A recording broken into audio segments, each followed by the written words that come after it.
Hi, everybody.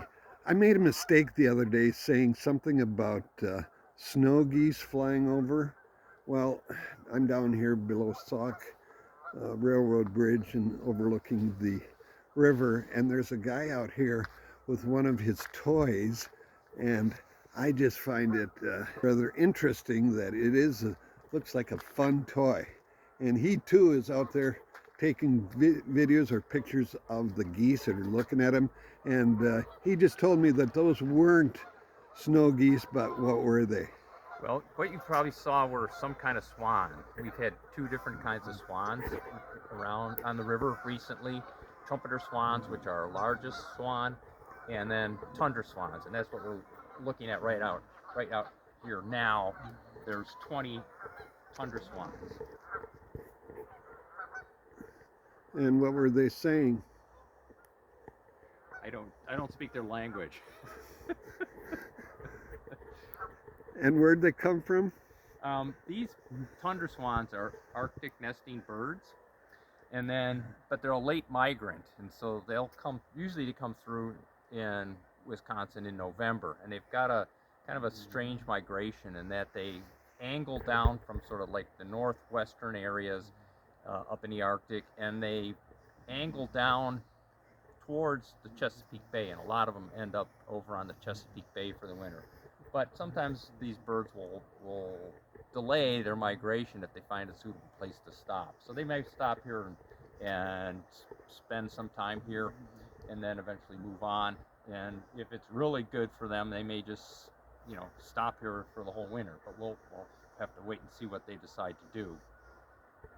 So, what are they eating out there? That's a good question. I mean, I saw one bird with my spotting scope that looked like it was getting some sort of aquatic plant.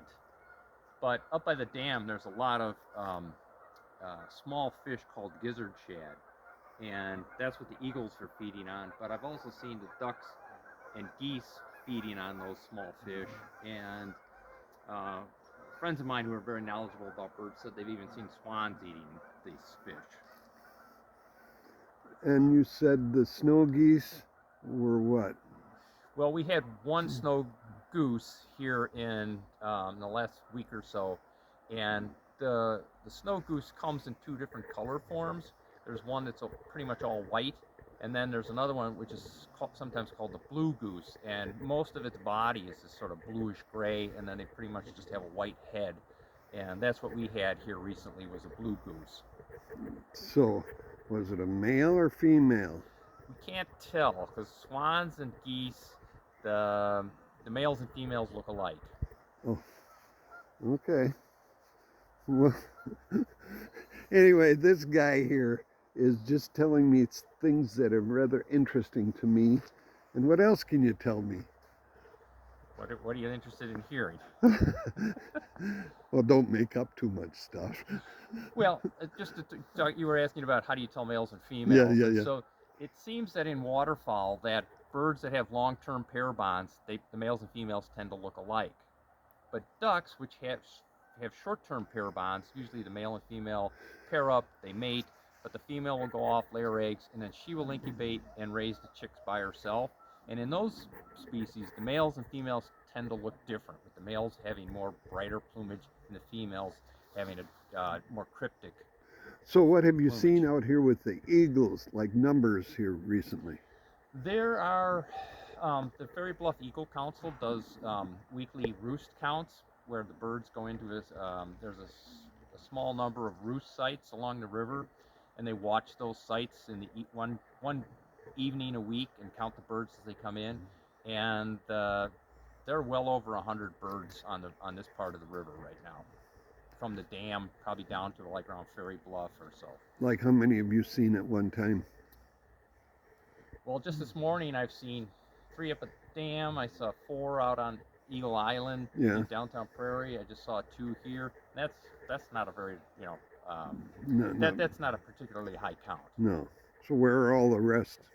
Well, this we've had a pretty warm winter so far. So when the water's open, the birds will spread out along the open water, and when it gets really cold and Yeah, most of the water freezes up, then the open water is usually up by the dam, and then the birds tend to congregate up there. So right now they're probably spread out along the river wherever there's open water. So do you ever see eagle attack swans or ducks? Well, I just saw one young eagle swoop down and came really close to the goose, but the goose kind of lunged at the eagle, like trying to defend itself, I guess. Okay. I know a short time ago they released like 4 eagles. Yes, they do. I don't know how many they've released this year, but sometimes people find bald eagles that have either injuries they sustained, maybe hit by a car or something. But what we also find is that eagles are susceptible to lead poisoning. So besides eating fish from the river, they also are scavengers, and so they will go out into fields and feed on a dead deer, or if there's a gut pile that's left after hunting, they'll feed on that gut pile. And with lead ammunition, sometimes they ingest the lead that's left in the gut, in the organs, or in any of the flesh, and then they get lead poisoning. And so sometimes they find these birds with neurological problems, but there's a rehabilitator that brings those birds back to health and then releases them. Well, okay, we're continuing to talk to this guy, and he's what you would call a birder. Is that right? Yep. And I said to him, I'd like to see more of the indigo buntings. And then tell me again what you just said. So he follows. They're really great birds to see because they're beautiful blue color, but especially, and you can see them before the leaves come out on the trees. There's a short time in the spring, but then once all the leaves are out, they become really hard to see because they tend to sit up on the edges of the trees. But they have a pretty distinctive song, and that's actually how I find a lot of my birds, is just by learning their calls. And so the indigo buntings are around all summer, and once you learn the calls, you'll hear them in lots of places. This sounds like a guy I want to take out in the woods with me someday and call the birds. The indigo buntings, and also scarlet tanagers. I very seldom see those, but I have seen them once in a while. That's the same story. They're around all summer, and you'll see them early on before the leaves get too flush. But then after that, it's mostly you can identify them by their sounds that they make. And there's lots of good resources online where you can go on, do a search, whatever bird you're looking for, and just put song or vocalization or calls, and you can find all kinds of recordings online to learn those calls. Well, I don't know if I can learn them. My voice isn't that great.